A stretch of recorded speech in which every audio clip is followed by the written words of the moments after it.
Syederalun seratusan mahasiswa yang mengatasnamakan Aliansi Masyarakat Mahasiswa Peduli Perikanan Aceh melakukan aksi demonstrasi di depan kantor Gubernur Aceh pada Senin 13 Mei 2024. Aksi yang didominasi oleh mahasiswa Universitas Syah Kuala itu turun ke jalan menyikapi dugaan korupsi pengadaan benih ikan kakap 15 miliar rupiah di Badan Reintegrasi Aceh atau BRA.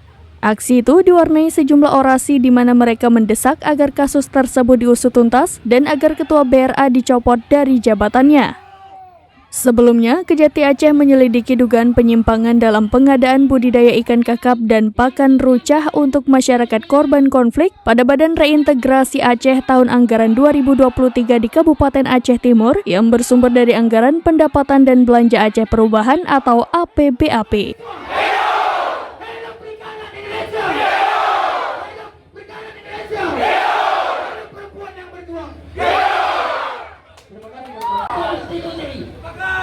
Ini adalah sebuah kejahatan konstitusi. Berjabat kenapa menjadi penjahat? Berjabat kenapa menjadi penjahat? Kejahatan kalian pertontonkan.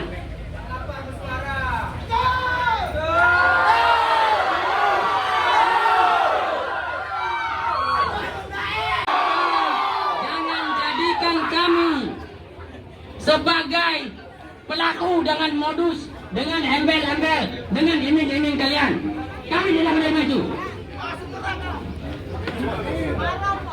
Hari ini atas keprihatinan masyarakat mahasiswa peduli perikanan Aceh, karena yang cukup menganga itu adalah kejahatan di bidang perikanan, yaitu dengan modus bancakan anggaran. Hampir setiap tahun ada program bantuan hibah pengadaan benih ikan, dimulai dari SKB terkait, yaitu DKP Aceh. Setiap tahun dari Banda Aceh, Indra Wijaya, serambinews.com. Download Tribun X sekarang, menghadirkan lokal menjadi Indonesia.